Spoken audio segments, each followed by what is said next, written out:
En este capítulo, en los abismos del espacio-tiempo hacia el descubrimiento de sorprendentes paradojas y fascinantes misterios. La curvatura del espacio, el infinito, el destino del universo, la velocidad de la luz, el nacimiento del tiempo, la teoría de la relatividad de Einstein y las tentativas para comprender los mecanismos y las leyes que regulan el cosmos. Hoy acabamos de oírlo, hablaremos de las paradojas y de los misterios del universo. Es decir, de los insólitos y a veces desconcertantes comportamientos de la materia ante nuestros ojos. Pero empecemos con una observación mucho más próxima a nuestra experiencia cotidiana, aunque no por eso menos curiosa. El cielo estrellado es, en realidad, muy distinto del que vemos. Pongamos un ejemplo. Imaginemos que estamos observando a un grupo de personas en una escalinata. Podemos fácilmente identificarlas una por una. Estas personas tienen un aspecto concreto, una edad, una posición determinada en la escalinata. Estamos seguros de ello. Si entonces alguien nos dijera, te equivocas, no ves la realidad, sino solamente una ilusión óptica de la realidad. Ese señor con bigote hace 10 años que murió. Esa señora no se encuentra en aquel punto de la escalinata, sino en otra parte. Ese chico, en realidad, es un viejecito calvo de barba blanca. Bueno, nos desconcertaría, pues eso es precisamente lo que sucede cuando miramos el cielo estrellado. El firmamento que vemos es tan solo una ilusión óptica, porque ciertas estrellas que vemos brillar en realidad ya han muerto. Otras se encuentran en una posición distinta. Algunas otras, que parecen jóvenes, en realidad son muy viejas, etc. Todo esto se debe al tiempo que emplea la luz en llegar hasta nosotros. Mayor cuanto más lejanas están las estrellas. Es un hecho perfectamente conocido, pero al pensarlo siempre nos sorprende un poco, precisamente porque es algo que no forma parte de nuestra experiencia cotidiana. Cuando los astrónomos observan el universo, se encuentran con este curioso fenómeno. Y saben muy bien que sus telescopios son, en cierto modo, máquinas del tiempo que miran a lo lejos, no solamente en el espacio, sino hacia atrás en el pasado. Veamos un reportaje sobre este tema. La luz viaja a 300.000 kilómetros por segundo, es decir, realiza 7 veces la vuelta a la Tierra en este breve espacio de tiempo. Sin embargo, incluso a esta velocidad, la máxima posible, los abismos cósmicos y las distancias que separan estrellas y galaxias siguen siendo inmensas y prácticamente infranqueables. La amplitud del espacio y la relativa lentitud de la luz tienen una consecuencia curiosa.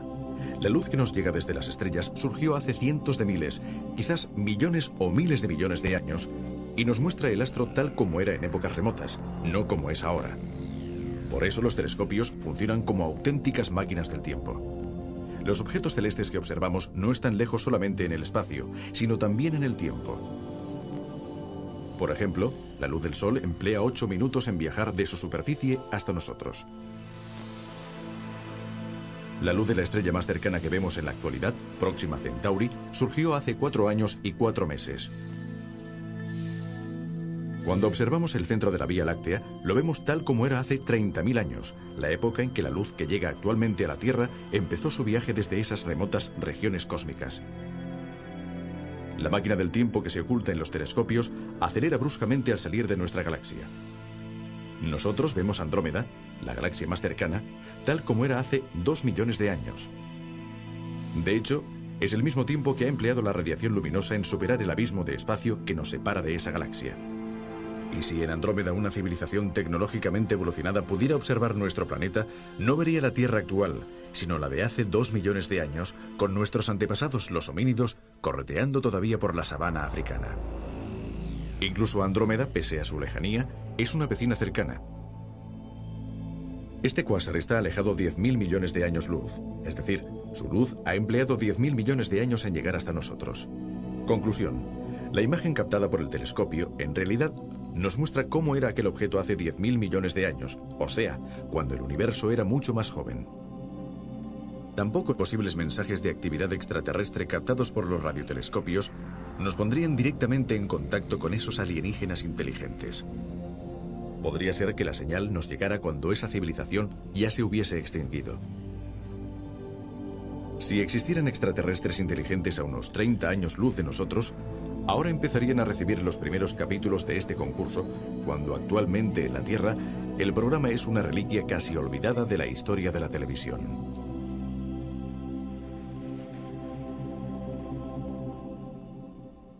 Pues sí, es curioso pensar que todas nuestras transmisiones de radio y televisión viajan por el cosmos como mensajes en una botella y pueden ser interceptadas mucho tiempo después por alguien. Naturalmente son voces débiles que en un momento dado se pierden por el camino, pero que existen. Pero ahora vayamos a otro aspecto fascinante cuando se habla de espacios cósmicos. Se trata de un tema mucho más misterioso ante el cual se pierde nuestra mente. Es el infinito. El concepto de infinito existe en la mente humana, pero cuando se trata de llevarlo a la realidad, de aplicarlo al mundo físico o a la dimensión del tiempo, sobre todo al infinito hacia atrás en el tiempo, bueno, ya no somos capaces de entender cómo puede representarse verdaderamente. Es un gran problema en el que los físicos han trabajado durante mucho tiempo, pero solo han hallado algunas respuestas. En consecuencia, nos parece interesante adentrarnos en este campo del infinito e intentar exponer qué se conoce hasta el momento. Veamos. El Sol se pone tras el horizonte. Sin embargo, aunque desaparece más allá del perfil de las montañas, no desaparece totalmente. De hecho, podemos imaginarlo mientras continúa iluminando otras tierras y otros hombres. Dicho de otro modo, el horizonte no nos impide continuar sabiendo que existe un objeto. Podemos decir que para el hombre, aunque físicamente existen horizontes que cierran la perspectiva e impiden la visión, no existen límites mentales. El cerebro humano tiene la capacidad de pensar en el infinito. Un ejemplo famoso. Siempre amé este cerro yermo y este seto que me impide la visión. Pero sentado y contemplando más allá los espacios infinitos y los silencios sobrehumanos, me pierdo en mi pensamiento. Los espacios infinitos que imaginó Giacomo Leopardi no son solamente una expresión poética, y no solo los poetas piensan en el infinito.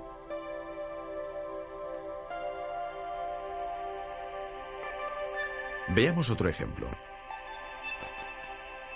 La sucesión de los números 1, 2, 3, 4, 1000, 1000 millones, 1 billón.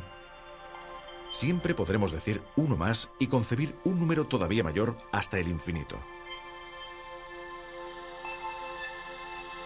Cada vez que nos enfrentamos al concepto de infinito, chocamos con algún rompecabezas. Este es uno de ellos.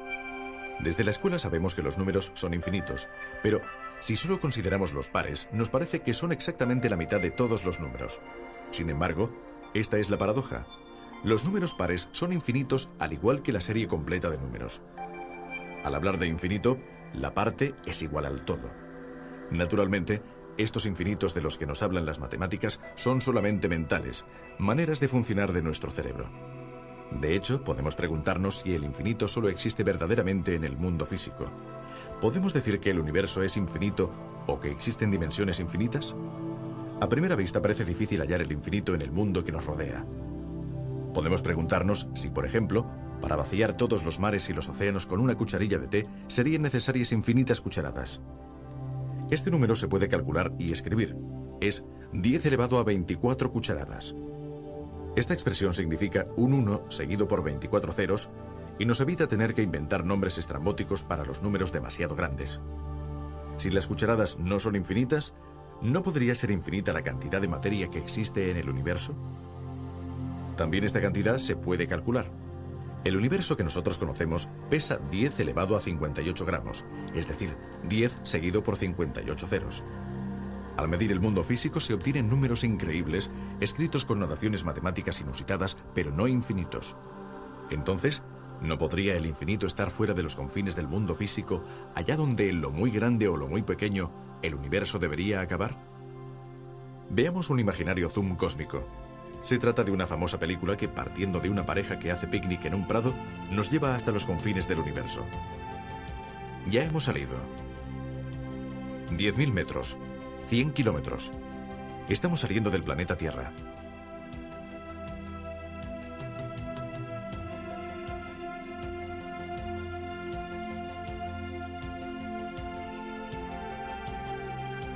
A 10.000 millones de kilómetros abandonamos el sistema solar. De ahora en adelante será mejor contar en años luz, es decir, el camino recorrido por la luz en un año. La estrella más cercana a nosotros, Próxima Centauri, está a 4 años luz. A 10.000 años luz salimos de nuestra galaxia, la Vía Láctea, y nos adentramos en los espacios intergalácticos. Estamos a 100 millones de años luz de la Tierra. Ahora nuestra galaxia también es invisible, sin embargo los confines del universo todavía están lejos. Varias estimaciones afirman que actualmente los confines del universo se encuentran aproximadamente a 15.000 millones de años luz de nosotros. Pero una hipotética astronave que alcanzara la velocidad de la luz y que partiera hoy en esta desesperada expedición no llegaría jamás. Durante su interminable viaje, los confines se alejarían y se crearían nuevos espacios entre la astronave y el hipotético límite del universo. De hecho, vivimos en un universo que se expande, en el que cada galaxia se está alejando de las otras galaxias. Pero, ¿podemos preguntarnos si tiene sentido hablar de los confines del universo? Según los científicos, esta pregunta no tiene sentido. No es posible imaginar el universo como una esfera que se expande en el espacio vacío. El universo es todo lo que existe, incluido el espacio. El problema de los límites es, pues, muy complicado y está relacionado con otro interrogante. ¿El universo es finito o infinito? De momento no se ha encontrado una respuesta válida. Sin embargo, por la teoría de la relatividad general de Einstein, sabemos que todo depende de la cantidad de materia presente en el cosmos. La relatividad nos muestra que la materia curva el espacio. Aunque estos conceptos son muy complicados, intentaremos poner un ejemplo. El espacio es una sábana tendida horizontalmente. La materia es una pelota situada sobre esta sábana. Cuanto más pesada es la pelota, más se hundirá en la sábana, hasta el punto de que quedará completamente envuelta. Pues bien, si la materia del cosmos, es decir, las estrellas, las galaxias y la materia oscura, es suficiente, conseguirá curvar el espacio hasta hacerlo cerrarse sobre sí mismo y formar una esfera. En este caso, el universo será finito.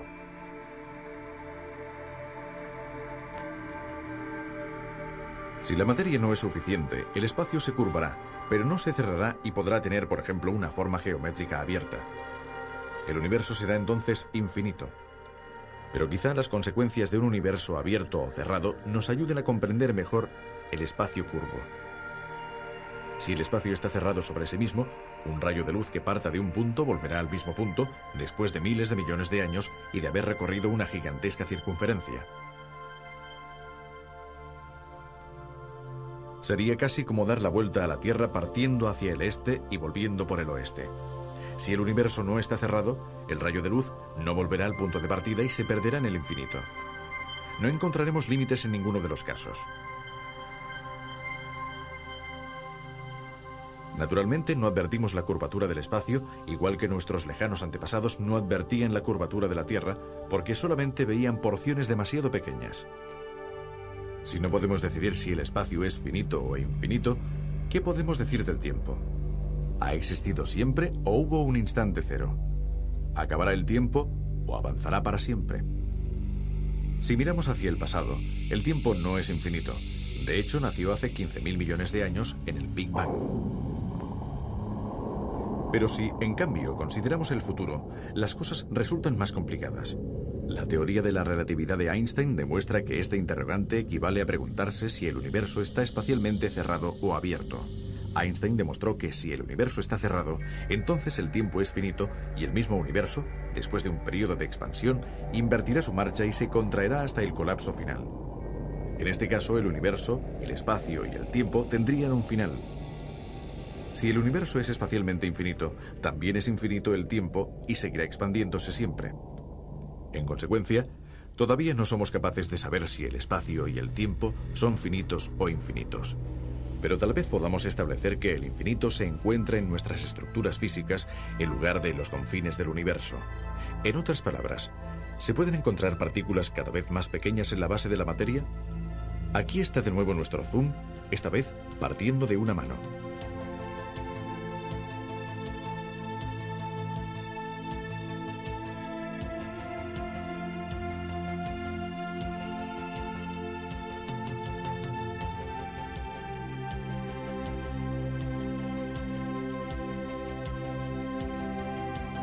Las células, los núcleos, las estructuras del código genético, las moléculas que forman las largas cadenas del ADN, los átomos y dentro de los átomos, los protones, los neutrones y los electrones.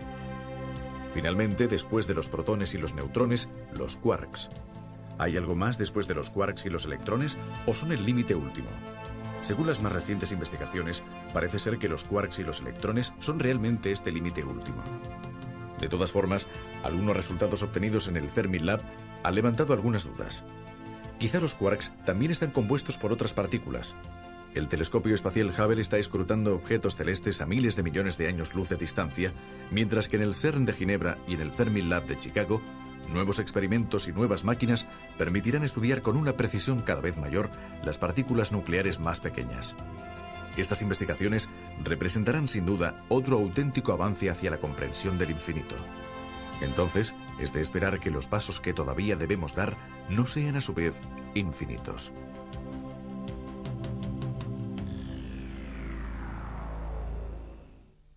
En resumen, es un terreno en el que todavía debemos aprender y descubrir muchísimas cosas, lo que supone un desafío para nuestra inteligencia y seguramente para la de nuestros descendientes. Bueno, pero hay otro aspecto muy interesante que surge cuando se habla de los llamados misterios de la materia, y son las relaciones entre el espacio, el tiempo y la velocidad. En nuestra experiencia cotidiana los vemos como tres cosas separadas. Medimos el espacio con reglas, el tiempo con cronómetros, medimos la velocidad con el velocímetro del coche, por ejemplo, pero jamás se nos ocurre que estas tres cosas están íntimamente relacionadas entre sí y se influyen mutuamente. Albert Einstein, en su teoría de la relatividad, mostró en cambio que el espacio y el tiempo pertenecen a un mismo sistema y que un objeto, a medida que se acerca a la velocidad de la luz, sufre unas distorsiones espacio-temporales respecto a un observador que permanece en reposo. Es una cuestión muy compleja, un auténtico rompecabezas que desafía nuestro sentido común debido a las paradojas que conlleva. Pero es extremadamente estimulante porque nos sitúa frente a una visión del mundo muy distinta a la que nosotros normalmente percibimos. Para ilustrar varios aspectos y varias consecuencias de esta teoría de la relatividad, hemos pensado en mostrarles unos dibujos animados realizados conjuntamente con Bruno Bozzetto, que intentan explicar de una manera muy sencilla algunas paradojas aparentes debidas a las conexiones entre espacio y tiempo. Estos dibujos animados han sido realizados con el asesoramiento de un gran físico, el profesor Giuliano Toraldo di Francia. Esperamos que sea de vuestro agrado. Veamos.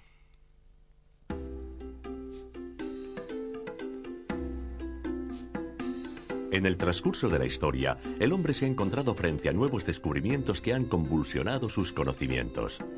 Durante milenios, todos estaban convencidos de que la Tierra era plana, es decir, que al llegar a un punto determinado, los objetos se caían. Además, habría sido totalmente ilógico pensar que se podía seguir caminando cabeza abajo. ¿Quién podría sostener algo tan absurdo como eso? Otra cuestión absurda habría sido pensar que en la Tierra pudiese ser al mismo tiempo de día y de noche. Es decir, que mientras algunos trabajaban bajo el sol, para otros era de noche. Todavía era más absurda la idea de que pudiera existir un punto de la Tierra que, una vez cruzado, hiciera retroceder un día. En cambio, hoy sabemos que volando, por ejemplo, de Tokio a Honolulu, se cruza la línea de la fecha y se retrocede en el calendario. Naturalmente sabemos que cuando en California es mediodía, en Moscú es medianoche, y que los australianos están cabeza abajo respecto a nosotros y nosotros respecto a ellos.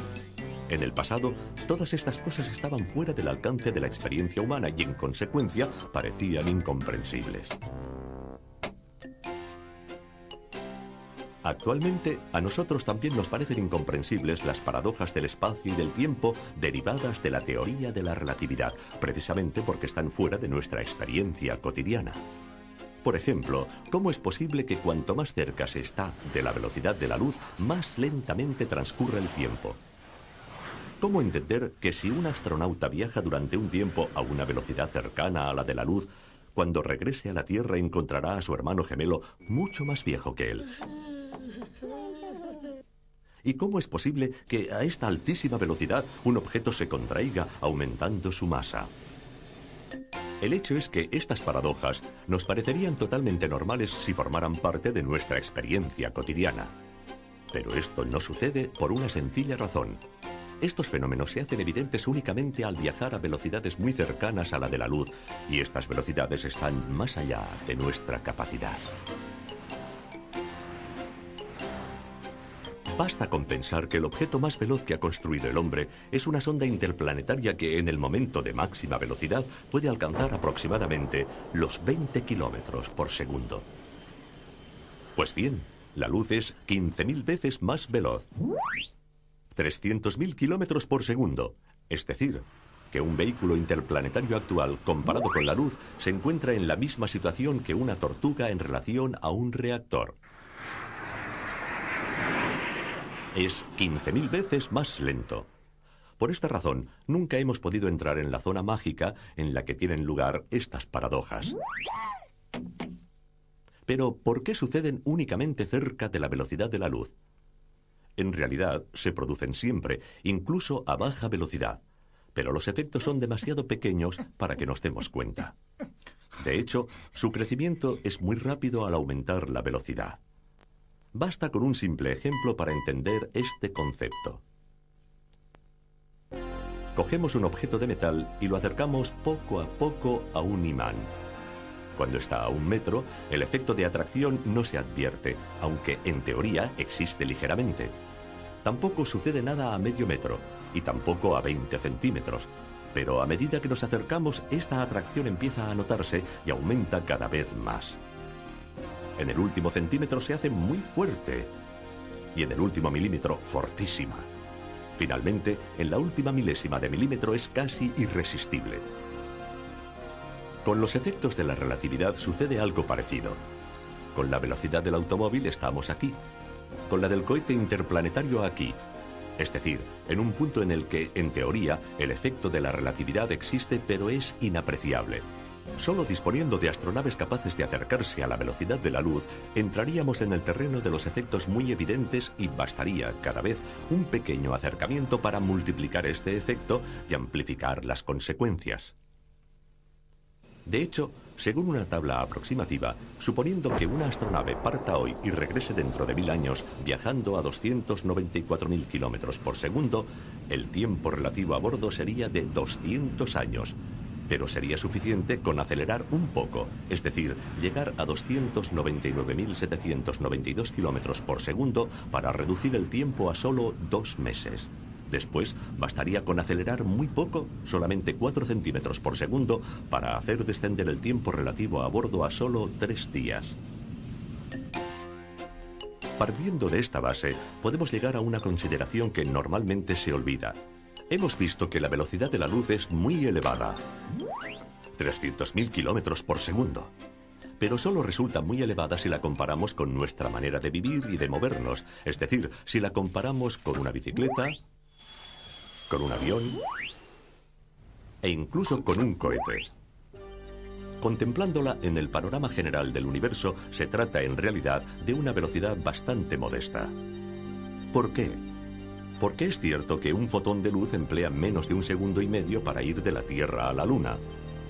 Pero también es cierto que emplea ya 8 minutos para ir de la Tierra al Sol.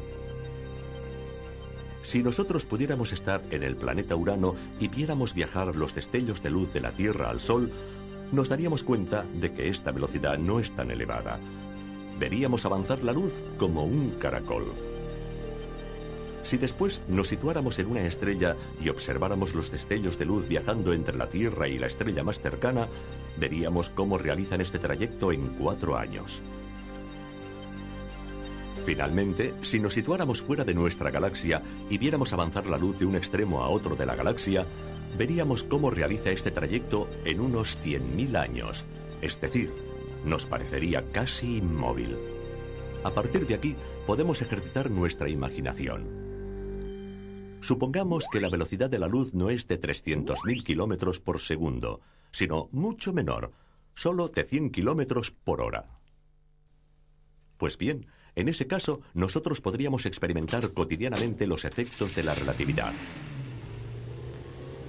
Por ejemplo, podríamos ver cómo un automóvil en la carretera se contrae a medida que aumenta la velocidad y no consigue alcanzar jamás los 100 kilómetros por hora, que serían un límite insuperable, ya que, para que el coche acelerara a esa velocidad, sería necesaria una energía infinita. Y también la masa del coche sería infinita. También podríamos ver cómo a bordo del automóvil todo se desarrollaría lentamente, tanto más lentamente cuanto mayor fuera la velocidad. Si este coche viajara de esta forma durante 10 años seguidos sin detenerse, ¿qué sucedería?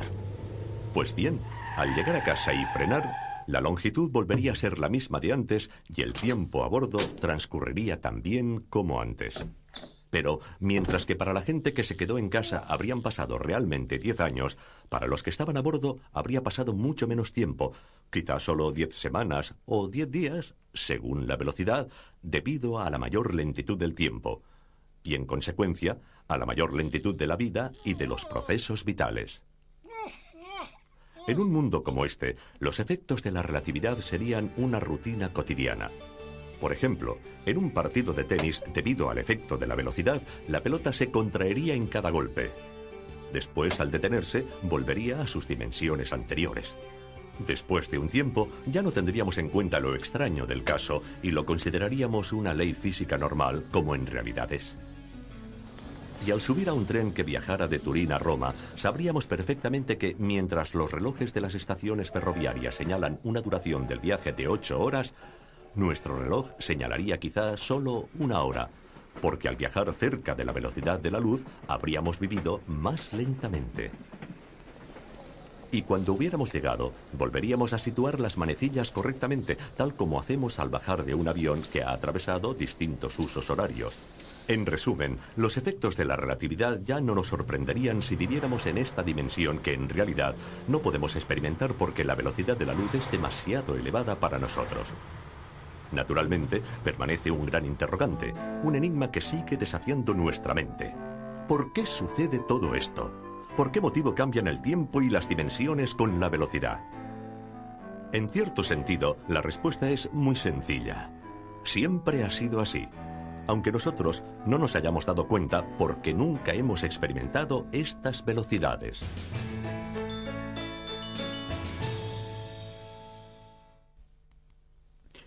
Bueno, pues aquí termina este capítulo tan denso en conceptos muy complejos y a menudo desconcertantes.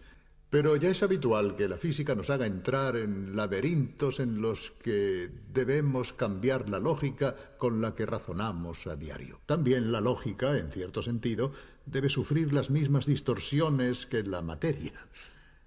Sin embargo, todo esto no modifica la dimensión cotidiana en la que vivimos. Nosotros seguimos viviendo, trabajando con las viejas leyes de la física que siguen siendo válidas.